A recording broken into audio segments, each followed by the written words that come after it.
Hey everyone, welcome back to another hardware news recap for the week. This week we have, well, lots of news on fourth quarter earnings as it is that time of year. Intel continuing expansion in one of its Israel fabrication plants. And then there's a new white hat AI machine learned anti-hacking device. So we'll be talking about that as well. It's a supercomputer is what it is, except it's water cooled. So it deserves to be in the news roundup for an enthusiast channel. Before that, this video is brought to you by the Corsair One i140 compact gaming PC. The Corsair One i140 is a small form factor PC outfitted with a 9700K, RTX 2080, 32GB of RAM, and a 480GB NVMe SSD, all housed within a 2mm thick aluminum chassis. The Corsair One i140 is a 12-liter system fit for desktop use with the same sized i160 counterpart with higher-end parts. Learn more at the link in the description below. Very quick GN note first, the disappointment shirt was in such high demand even after 2018 ended that we did decide to bring back just the front of the design and then update the back of the shirt so it's got a glitched out GPU artifacted logo as well. So if you wanted the design from the disappointment build shirt and you didn't get it when we first had it, we do have one back on the store. Just it doesn't have the 2018 dates on the back anymore because it's not 2018, but it does have a GPU artifacted logo on the back. So it does sort of follow the RTX artifacting issues from last year. And speaking of RTX, NVIDIA's fourth quarter 2018 revenue lower than expected again. So in this instance, starting the week out, NVIDIA was met with a 15% drop in its shares as it updated its quarter four revenue guidance. The full statement from NVIDIA's website highlights, quote, deteriorating economic conditions in China and also points towards headwinds in the gaming market. NVIDIA, as such, lowered its guidance to a quarterly revenue of $2.2 billion, down about $500 million from $2.7 billion previously.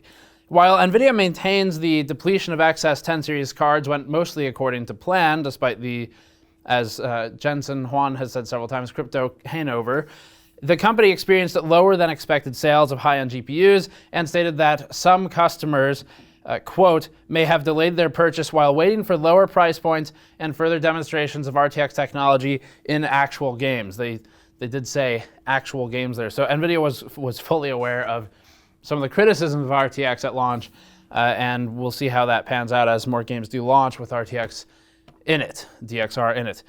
Or in them. Additionally, NVIDIA notes that the data center sector remains cautious in its purchases and that the company was unable to close several deals that it expected to close in quarter four. Regarding the China reference in there, NVIDIA isn't the only tech company claiming struggles here. NVIDIA was joined by Apple, which recently issued its own statement, a rare adjustment of first quarter 19 revenue guidance due to a slump in iPhone sales, primarily in China.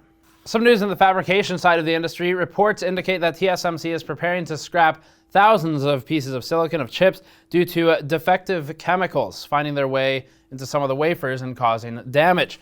So in this contamination, it seems that it's linked to a photoresist chemical.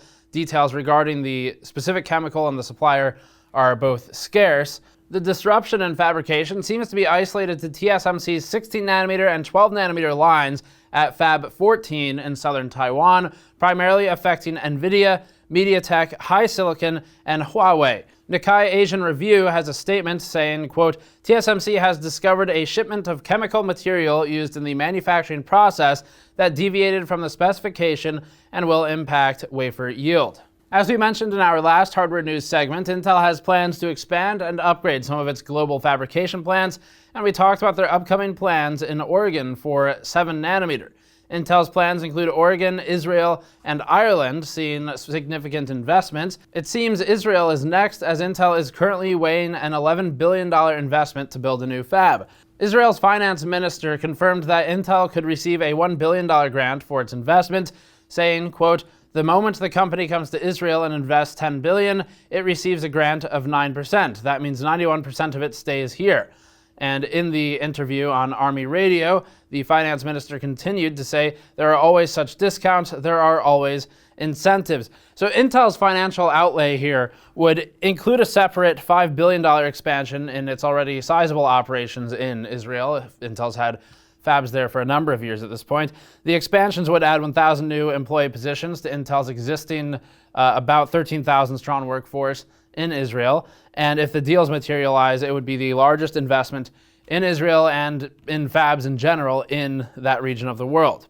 So this is a pretty cool one. We've long relied on these sort of white hat hackers to find and hopefully help fix security vulnerabilities before they become major issues. You can look at Meltdown Inspector for examples of this, or websites like Have I Been Owned with a P because it's pronounced owned, not pwned. So in relying on those white hat hackers, it seems like such people are going to be getting assistance from machine learning soon.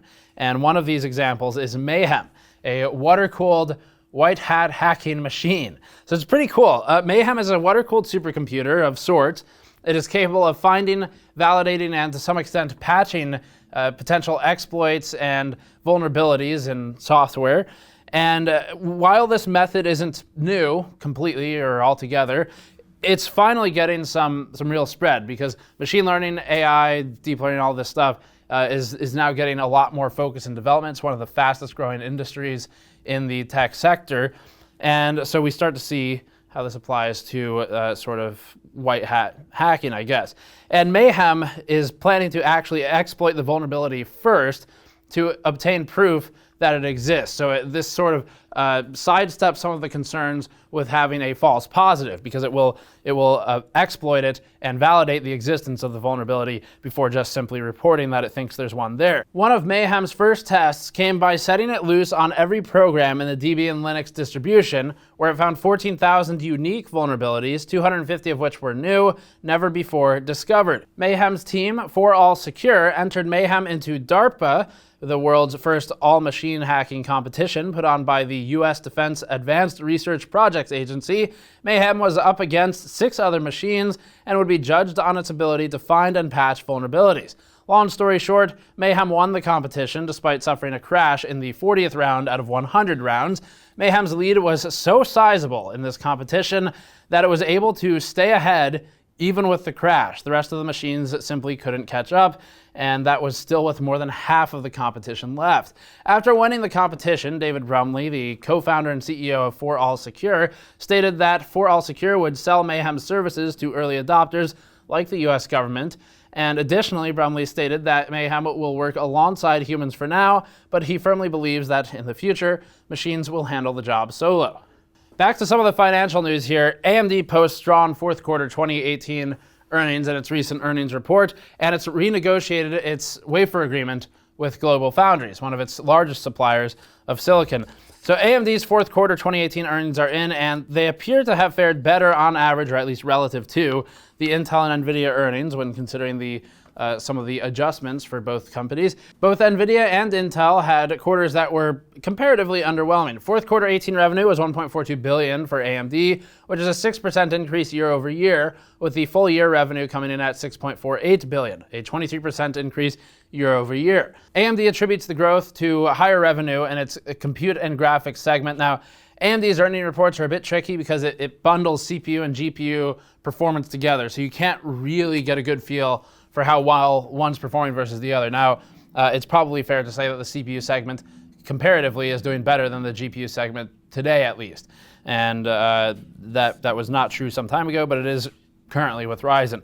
So AMD's gross margins are also up. It's gone up from 34% to 38%. Of course, the company still has some debt to pay down. It is still comparatively small when compared to, Intel, for example, which has a market cap several times higher, or NVIDIA, but for fighting against two companies in two difficult segments of silicon, AMD is at least picking up. So shipments of Ryzen, EPYC, Threadripper, and Radeon are why it's grown, and if you're saying, well, duh, they don't make anything else, AMD does have another segment that in the past has performed very well, and that's the semi-custom segment. So AMD's got sort of a 5 pillars approach, and one of those bigger ones is the semi-custom segment, where AMD works with companies like Microsoft and Sony, for instance, and in the past with those new consoles, that segment's done well, but of course it's slowed down a bit right now. AMD expects first quarter 2019 to be a little soft compared to the previous quarter, as even it feels the stain of excess inventory from the cryptocurrency void.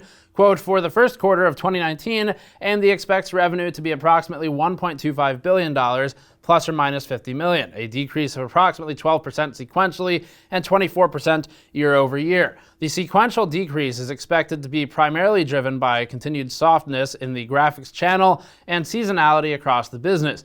AMD further says that the year-over-year decrease is expected to be driven by lower graphic sales due to excess channel inventory, the absence of blockchain-related GPU revenue, and lower memory sales. AMD also renegotiated its wafer supply agreement, or WSA, with Global Foundries, and this is important because there was a limitation in there previously. So just to quote it here, well, AMD freed itself of the 7nm third-party supplier limitation, so it can now work with TSMC basically. But the quote was, the amendment provides AMD full flexibility for wafer purchases from any foundry at the 7nm node and beyond without any one-time payments or royalties. Global Foundries will be AMD's partner for 12nm and above, with the same stipulations as before applying to using third-party suppliers. The amendment will see AMD using Global Foundries through at least 2021, but TSMC is now usable for 7nm. Next up, after 7 months, the interim CEO and former CFO, Robert or Bob Swan, will assume the role of Intel CEO permanently. Swan assumed the CEO duties when Brian Krzanich resigned in 2018, following an affair with a subordinate, which violated Intel's policies.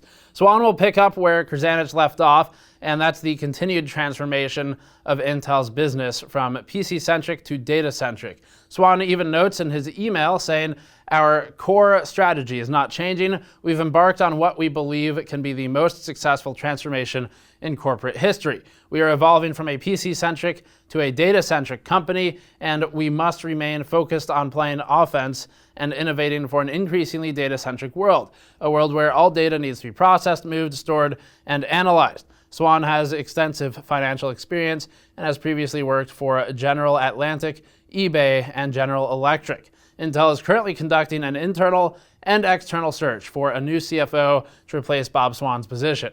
And finally, Intel's supply crisis is well documented at this point. We've been talking about it for, it feels like probably a year, specifically 14nm. So this supply crisis has now affected Microsoft to some extent, interestingly, and Microsoft has subtly indicated that its earnings reports are actually impacted by Intel's limitations. Satya Nadella, CEO, and Amy Hood, CFO, alluded to Intel as the primary reason for lower than expected Windows growth. Quote, now to the results for more personal computing segment. Revenue was $13 billion, increasing 7%. Results in our Windows OEM business were lower than expected, partially offset by strong service results. In Windows, the overall PC market was smaller than we expected, primarily due to the timing of chip supply to our OEM partners, which constrained an otherwise healthy PC ecosystem and negatively impacted both OEM Pro and non-Pro revenue growth. Now, Microsoft isn't exactly pointing fingers or naming names, but we can read between the lines pretty well here. There are only two players in the x86 processor space delivering CPUs to OEMs. One of them has had a very public struggle with supply and demand, and the other one hasn't. So, probably Intel. And that's it for this week's news roundup. As always, you can subscribe for more. Go to store.gamersnexus.net to pick up the GPU artifacting shirt, and I'll see you all next time.